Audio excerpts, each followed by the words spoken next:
All right, so this is week 2 of Unit 2. You should have your Cornell style note sheet in front of you with those 3 lines ready to go.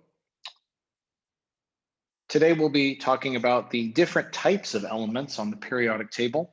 Your key question for today is, how do the elements behave? So we're going to be addressing these questions. You don't need to write these down. These are pre-lesson thinking questions to kind of get your brain ready. You could even put your pencil down for the next 30 seconds. So you need to ask yourself, how are the elements organized on the periodic table? What makes a metal different than a non-metal? What are the different types of element? Where are the different types of element found?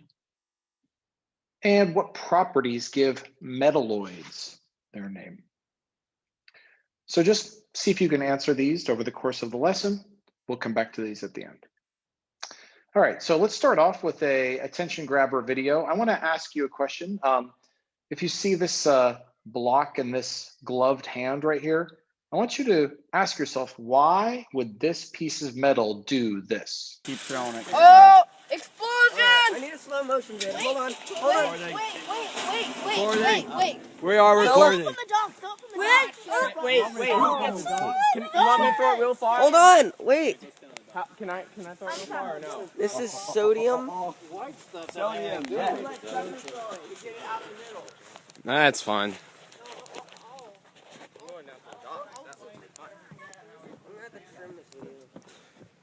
I don't really want to stay here. Go that way? Dang it. All right, go.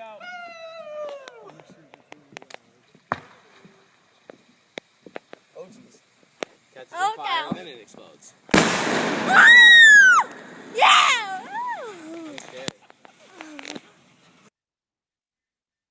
So that's exciting stuff. So the periodic table, by the way, we'll get into why that metal did that, but the periodic table is organized in a few different ways.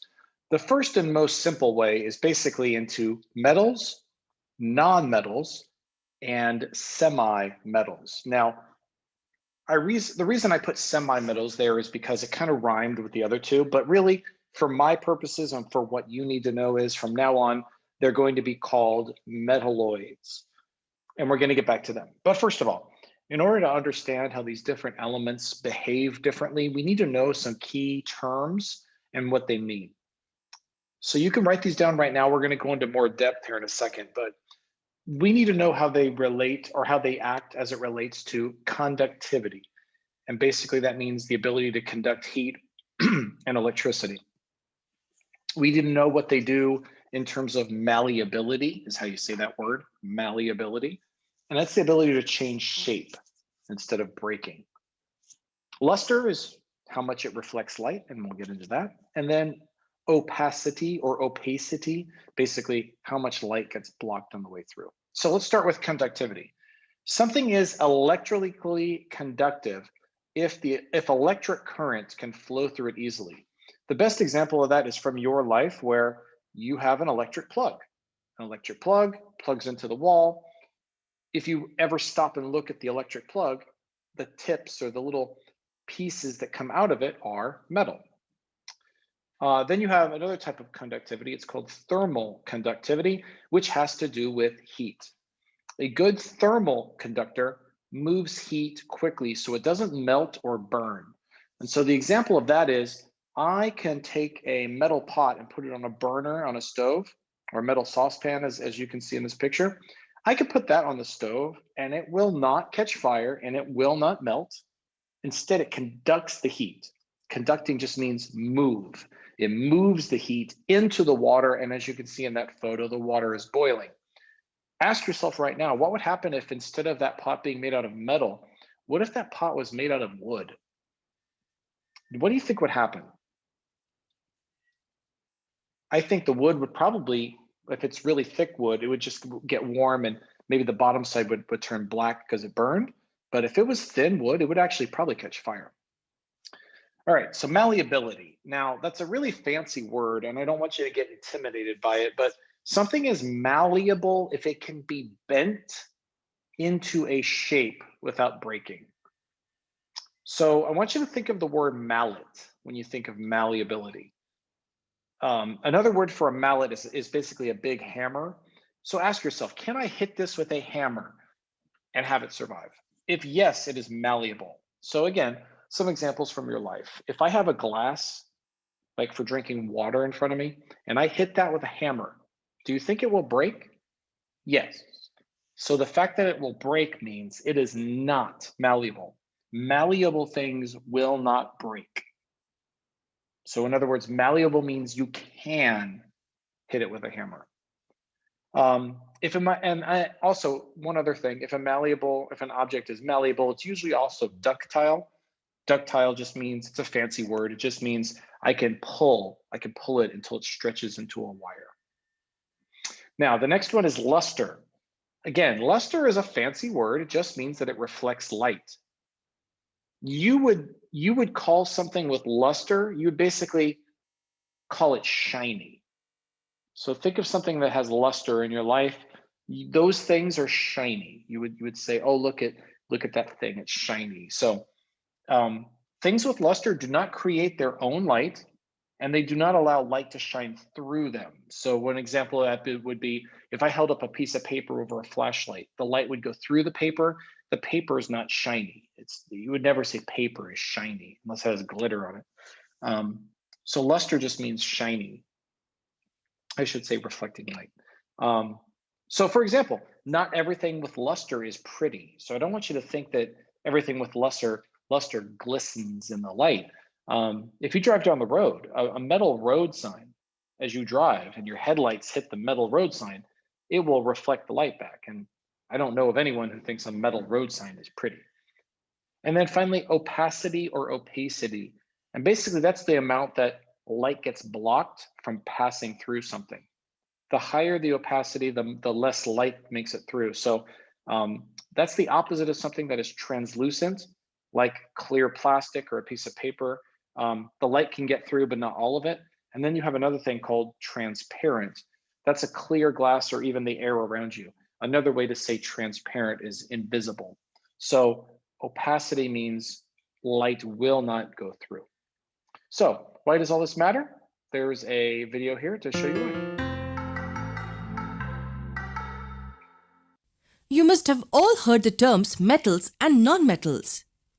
Can you look around and see if they exist in your surroundings? What is your table made up of? Aluminium or wood?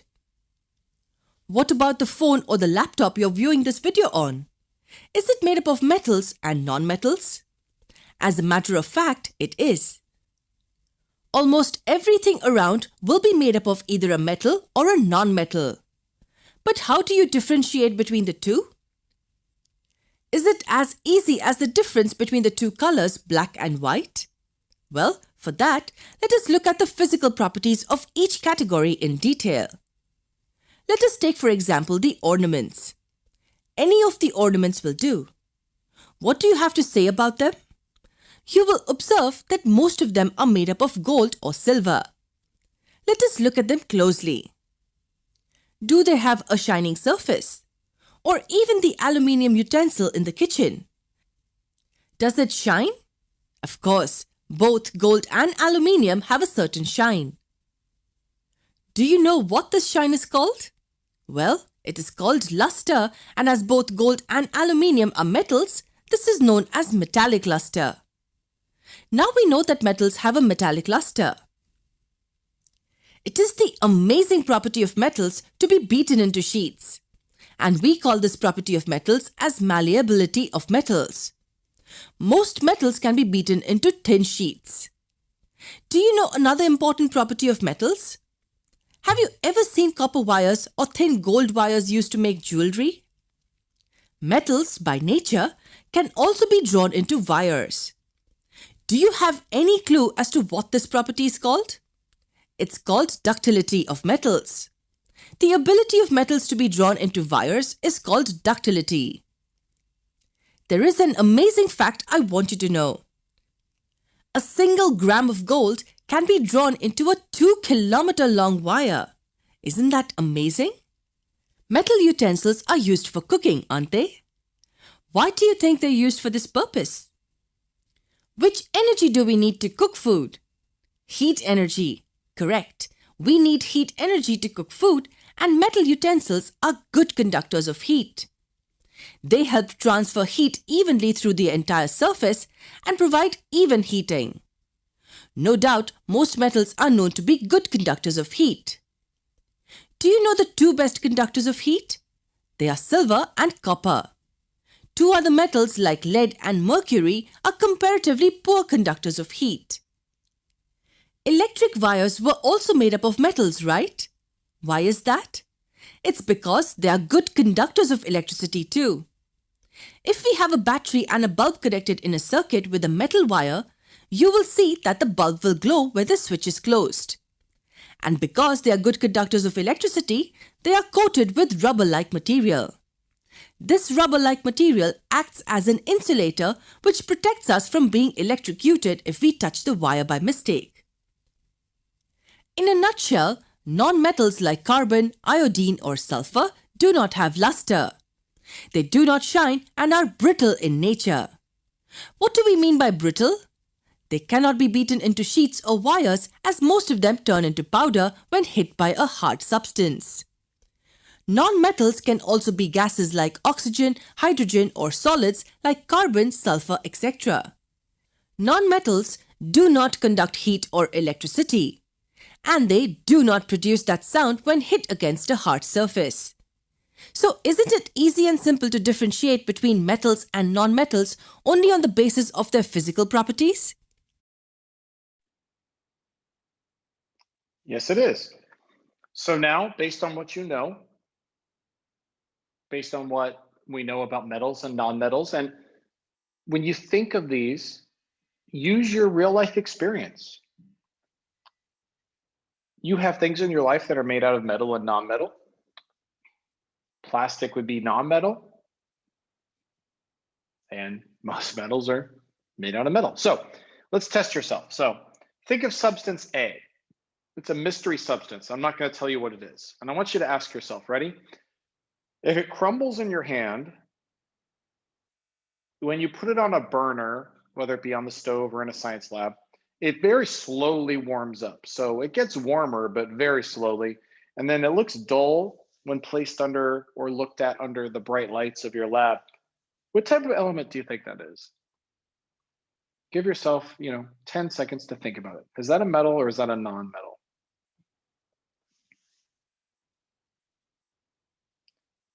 If you need more time, you can pause the video, but if you're ready with your answer, that is sulfur I was describing. It is a non-metal. As you look at it right there, it kind of looks like, I don't know if you guys have ever had the candy Laffy Taffy. That's what I think it looks like, but it's a yellow, it's a solid, but it is a non-metal. So it is true that this will fall apart in your hands. It doesn't warm up very well, and it is dull. It does not reflect light. Let's do another one. Test yourself here. This one, substance, we'll call this substance B. It is shiny in the light.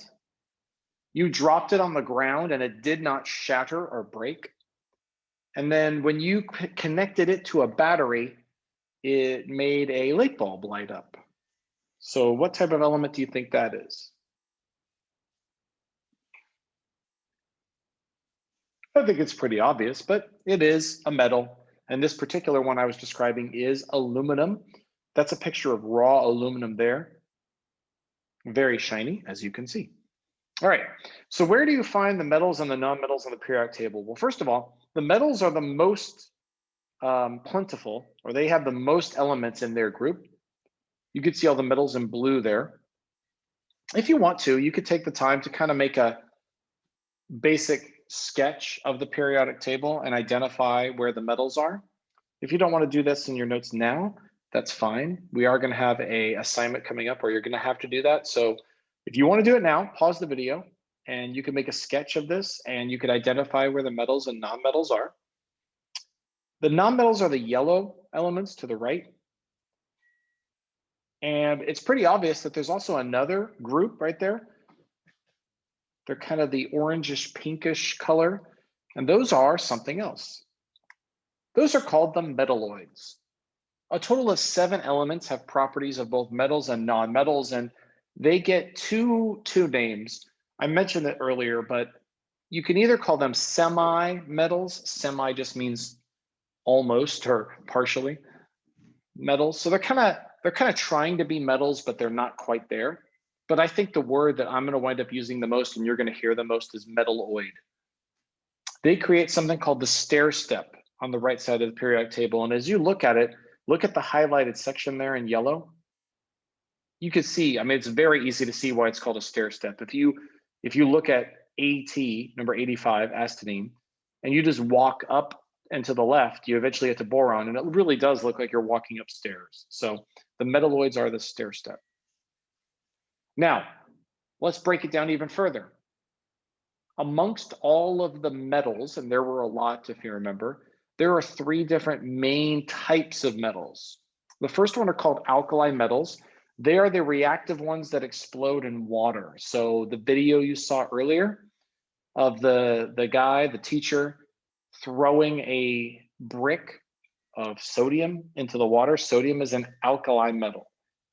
They are highly reactive. You could make a bomb out of one of these things. So because of that, you will almost never find them in elemental form on the earth. I mean, I say rarely. I mean, I could have said never. I don't want to say never because I guess there's a possibility, but it's highly unlikely you will ever find them. You'll never walk outside and trip over a rock made out of sodium. And you'll find them all in family 1. And we'll show you a picture of that here in a bit. Alkali earth metals. So if you just say alkali and then you add the word earth, you get the alkali earth metals. They are less reactive and they are therefore more common, which is not to say that they're common. Again, you will not go outside and trip over a rock made out of calcium, but they're a little more common. They're also, a little less reactive. They got their name because they don't burn up in fire. So the scientists who gave them their name were watching them in fire and saw they don't burn up. So they said, oh, this is like dirt, because if you throw dirt on fire, it doesn't burn either. And dirt is, the word for dirt is the earth, right? So they got their name because they don't burn up in fire like dirt does. And they are in family 2. And then thirdly, you get transition metals. They are mostly non-reactive. Some have a little bit of reactivity.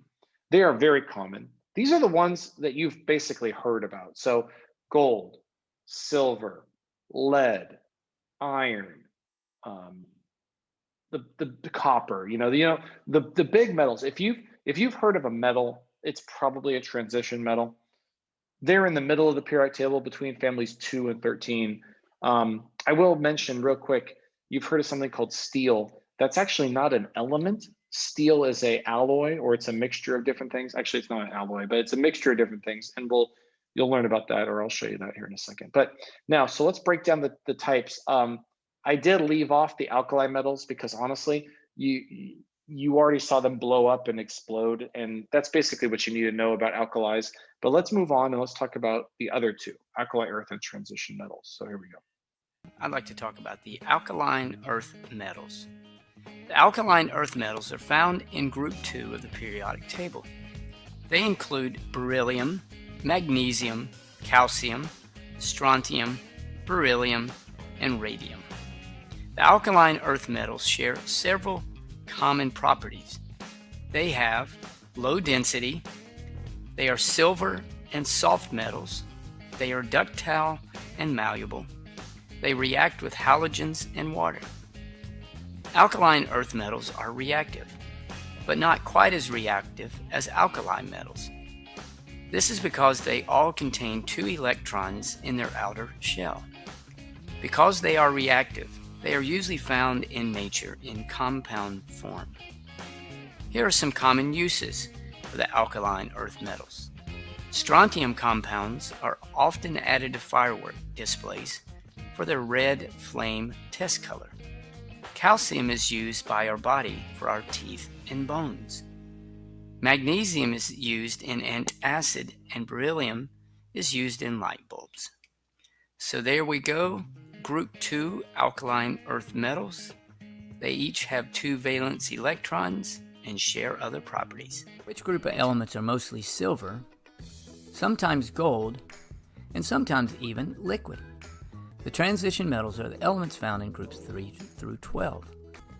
The transition metals are metallic elements that serve as a bridge or transition between the two sides of the table. The lanthanide and actinides at the bottom of the table are sometimes known as the inner transition metals. These metals look shiny and metallic. Most transition metals are grayish or white, but gold and copper have other colors not seen in any other elements on the periodic table. The transition metals of a group have a high melting point, but mercury is liquid at room temperature. Although transition metals are reactive, they are not as reactive as the elements belonging in the alkali metal group. Most transition metals have 2 electrons in their outer shell, but some have 1, and palladium has 18. Most are good catalysts. Most are attracted to a magnetic field. They are good electrical and thermal conductors, and they form alloys. An alloy is a combination of metals combined with one or more other elements. For example, iron combines with carbon to create steel. Yeah, I promised to explain what steel is. So yeah, steel is basically a metal and carbon. The teacher there mentioned iron, but you can make steel. I mean, it's not really steel, but you can make alloys or combinations of things. So then you get into the nonmetals. So there's basically 3 types of nonmetals. You have your standard nonmetals, and these are the ones that fill the gap between the metalloids and family 17. So these are the ones important for life: carbon, oxygen, nitrogen, phosphorus, sulfur. These ones basically are very, very important in biology. You'll learn more about them a lot, I think, next year in bio. And then you get the halogens. Now, the halogens are highly reactive, and they are part of salty and acidic compounds. Most of the acids in the world, most of them contain halogens. So we're talking hydrochloric acid has chlorine, and hydrofluoric acid has fluorine, and so on and so forth. They are all in family 17. So they get a special name. Family 17 gets a special name called halogens because they all behave basically the same. Now, when I say they're highly reactive, they actually can react with the air and change their chemical compounds. And also they react very well with the alkali metals. They pair up really well. And then finally, you have the noble gases. Now, noble gases have a full outside electron shell, so they don't react. They're in family 17, but to be really honest with you, we don't really care that much because you can't really do much with them. You can't make them part of another molecule in chemistry. The only one that you probably know of is helium, and that just because it fills up balloons and makes things float and makes your voice sound funny, which is not caused by the helium, by the way. It's just the expansion of a gas. But anyway, so the noble gases, the one you know is helium. So here's where they all are. Now, please don't be intimidated by this picture. This is a very complicated picture. I'm not expecting you to memorize it necessarily, but I would like you to know where everything is. So starting on the left side, you have the alkalis. Next to them, you have the alkali earths. Remember that the transitions transition you from the left to the right. The post-transition metals are that green. Part of the post-transition metals are the metalloids. This particular image has them as part of the metals. We know, though, that they're metalloids. Then you have the standard nonmetals. Then you have the halogens, the noble gases, which is the very last group there on the right in blue. And then on the bottom, you have the lanthanides and actinides. Those ones are rare earth minerals. They rarely are found. We won't be using them in any of our work this term. So now you have to ask yourself, do you know now how the elements are organized on the periodic table? What makes a metal? What physical properties make a metal different than a non-metal? What are the properties that give metalloids their name? And where are the different types of element found? So if I said, where would you find a transition metal, would you be able to find it? So what I want you to do right now is take this note sheet, move it off to the side. After you've done the filtered notes, hopefully you've already done that, which is the left side. But move that away from your desk, or maybe you could just get up and go somewhere else. Come back, do your summary. The summary is where you recap or recall everything you just learned. And once you're done with your summary, then you are done with these notes. And I thank you very much for all your attention.